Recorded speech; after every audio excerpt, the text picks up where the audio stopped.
ধরো হঠাৎ করে কোনো একদিন আমরা লং ড্রাইভে যাচ্ছি। আমাদের গল্প করতে করতে সব গল্প যখন শেষ হয়ে যাবে, তখন আমি তোমাকে এই গল্পটাই শোনাবো। পাকা 2 কোষ পথ হাঁটিয়া স্কুলে বিদ্যা অর্জন করিতে যাই। আমি একা নই, 10-12 জন। যাহাদেরই বাটি পল্লীগ্রামে, তাহাদের ছেলেদের শতকরা 80 জনকে এমন করিয়া বিদ্যা লাভ করিতে হয়।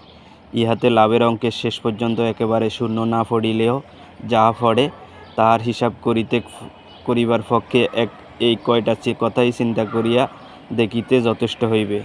যে ছেলেদের সকালে 8টার মধ্যে বাহির হইয়া যাইতে 4 কোষ পথ ভাঙ্গিতে হয়। 4 কোষ মানে 8 মাইল নয়, ঢের বেশি।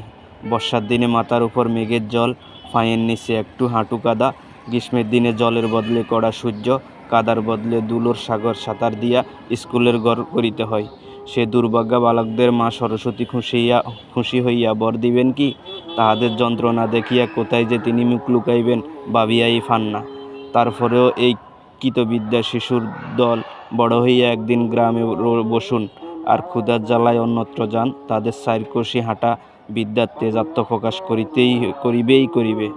কেহ কেহ বলেন, শুনিয়াছি। আচ্ছা, যাদের ক্ষুধার জ্বালা তাদের কথা নাই ধরিলাম, কিন্তু যাদের সে জ্বালা নাই, তেমন সব ভদ্রলোকই বা কি সুখে গ্রাম ছাড়িয়া পলায়ন করেন।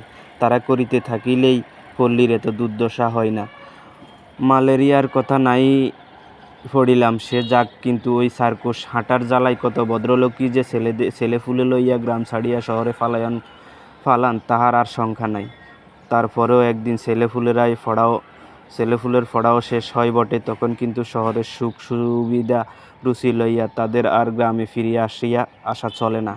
কিন্তু থাক এ সকল বাজে কথা। স্কুলে যাই 2 কোষের মধ্যে এমন আরও 2-3 খান গ্রাম পার হইতে হয়। কার বাগানে আম পাকিতে শুরু করিয়াছে, কোন বনে বইছে ফল অপর্যাপ্ত ফলিয়াছে, কার গাছে কাঁঠাল এই ফাঁকিল বলিয়া, কার মর্মমান রম্বার কাঁদি কাটিয়া লইবার অপেক্ষা মাত্র, কার কান আছে জোফের মধ্যে আনারসের গায়ে রং ধরিয়াছে, কার পুকুর ফাড়ের খেজুরের মেথি কাটিয়া খাইলে ধরা পড়িবার সম্ভাবনা অল্প।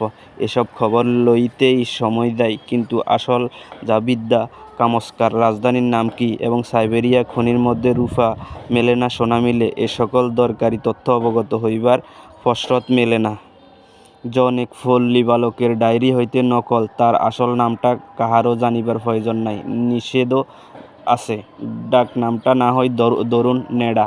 কাজেই একজামিনের সময় এডেন কি জিজ্ঞাসা করিল বলিয়া ফার্সিয়ার বন্দর আর হুমায়ুনের বাপের নাম জানিতে চাইলে লিখিয়া দিয়া আসি তোকলক।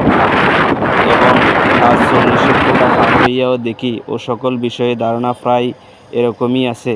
তারপরও প্রমোশনের দিন মুখ বার করিয়া বাড়ি ফিরিয়া আসিয়া কখনো বা দল বাঁধিয়া মতলব করি মাস্টারকে ঠেঙ্গানো উচিত, কখনো বা ঠিক করি অমন বিশ্রী স্কুল ছাড়িয়া দেওয়াই কর্তব্য।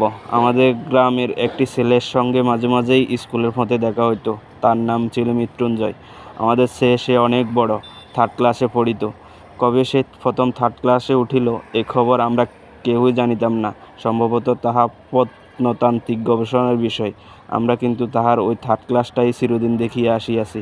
তাহার 4th ক্লাসে পড়িবার ইতিহাস কখনো শুনি নাই, 2nd ক্লাসে ওঠার খবরও কখনো পাই নাই। মৃত্যুঞ্জয়ের মা বাবা কেহই ছিল না। ছিল শুধু গ্রামের এক প্রান্তে একটা প্রকাণ্ড আম কাঁঠালের বাগান, আর তার মধ্যে একটা ফোড়ো বাড়ি, আর ছিল এক জ্ঞাতি খুড়া। খুড়ার কাজ ছিল বাইফোন নানাবিধ দুর্নাম রটনা করা। সে গাঁজা খায়, সে গুলি খায়, এমনকি আরও কত কি।